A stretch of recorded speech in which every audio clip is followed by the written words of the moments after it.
The only action that has helped me process any of the horrors I've been following for the past 3 weeks is research. I want to share with you what I've learned, in hopes that it might help you too.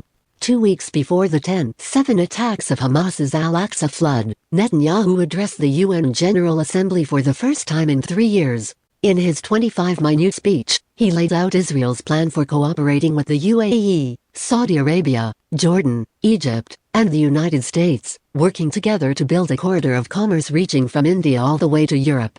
Go watch it if you don't believe me. The last essential checkbox on the way to the prosperity promised by this expanding circle of peace, as Netanyahu called it, is for Palestine to embrace a path of genuine peace with Israel. This genuine peace, he said, would come about naturally when Palestine witnessed most of the Arab world normalizing ties and forming partnerships with Israel. Israel has been on the cusp of normalizing relations with Saudi Arabia for the past several months. Journalists have commented on how disastrous such a partnership would be for the Palestinians. The only bargaining chip that Palestine has held on to after 75 years of violent occupation is the Arab world's majority distaste for Israel's in-house oppression. For decades, when drawing up potential agreements with Israel, Palestinian sovereignty has been a term that Arab countries have put on the table. Israel hasn't accepted any terms that would fundamentally improve the Palestinian situation, and yet Israel continues to collect allies. The summer months saw many signs of an approaching Saudi-Israeli deal, such as mutual visits by leaders and business moguls. The Israeli national anthem was even played at soccer matches in Saudi Arabia. Palestine, with their bargaining chip all but gone, should Saudi Arabia fall in league with Israel, would lose all hope of ever advancing its situation towards free statehood. While, on the map, Netanyahu's so-called circle of peace expands, it figuratively constricts around Palestine, forcing it ever closer to embracing the path offered by Israel. There is only one path of genuine peace that Israel would conceivably offer to Palestine. A path of complete annexation, requiring that Palestinians relinquish what little land, resources, rights, dignity, and, indeed, hope they have left. Nothing in the record of the past 75 years suggests that Israel would offer to Palestine any concessions beyond a few meaningless and symbolic gestures. All the while, which U.S. president do you reckon has been a chief broker trying to seal the deal between Israel and the Saudis? Joe wants in on designing the new Silk Road, which will boast Israel as gatekeeper between East and West. But an Asian-European trade route that passes through a stabilized Israel isn't the only thing Biden and Netanyahu have been salivating over. The Leviathan oil field, off the coast of Gaza, Israel, Lebanon, and Syria, was discovered in 2010, and has remained largely unexplored and untapped.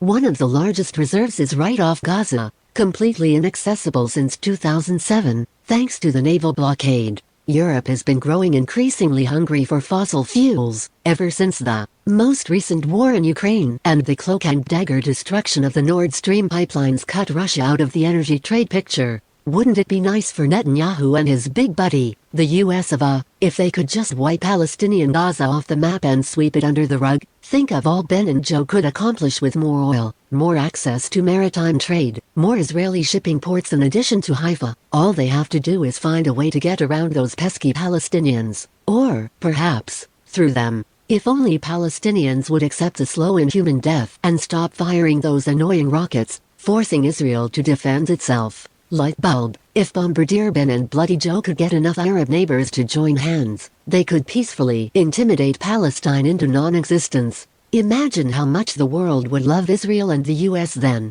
Ben and Joe would become the heroes who made sure that no one in the West had to endure unbearably expensive creature comforts for the next few years. But then, October 7th.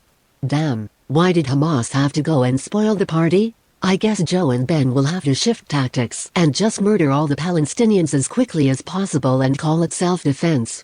Which they should easily be able to get away with, seeing as the populations of their two countries have remained blindly loyal to the Islamophobic narrative they've been fed for the past. Forever? Does a violent prison revolt happen because the prisoners hate their warden's identity? Or because they hate their warden's actions? Both reasons can be at play, sure. But hatred towards identity rarely manifests in a vacuum. Governments don't slaughter people for emotional reasons. Only people slaughter people for emotional reasons. Governments slaughter people for money, power, land, and natural resources. which in this world, I suppose, are synonymous. The primary reason Hamas attacks Israel is not racial, ethnic, religious hatred. Only a child's logic reaches such a conclusion. And then he punched me back for no reason. No administration mobilizes all their resources because they hate someone for being who they are. Grow up and sit down.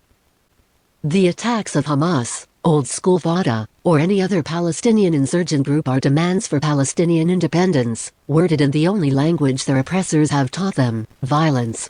Have you wondered why Israel has not demonstrated any movement towards negotiating for the release of hostages taken on October 7th? Israel has thousands of Palestinian hostages they could use for bartering. Thousands. But bartering requires two-way communication, and who knows what that would reveal? I guess Israel is more comfortable speaking in bombs, tanks, guns, white phosphorus. But do you condemn the actions of Hamas? Killing and brutalizing are wrong, duh. Bravo for reminding me. Here's your medal. I condemn the brutality of the IDF too. So should everyone. But don't let that argument distract us both from what's really going on. The broken bodies and pieces on the ground are the proverbial trees. The way that militarized superpowers are redrawing the map of the world is the proverbial forest. The alarm is going off. Time to wake up. Unless those with the most power find a peaceful, sustainable way to satisfy the needs of the world, the global masses will need to organize a new kind of revolt. Wake up. Before it's too late.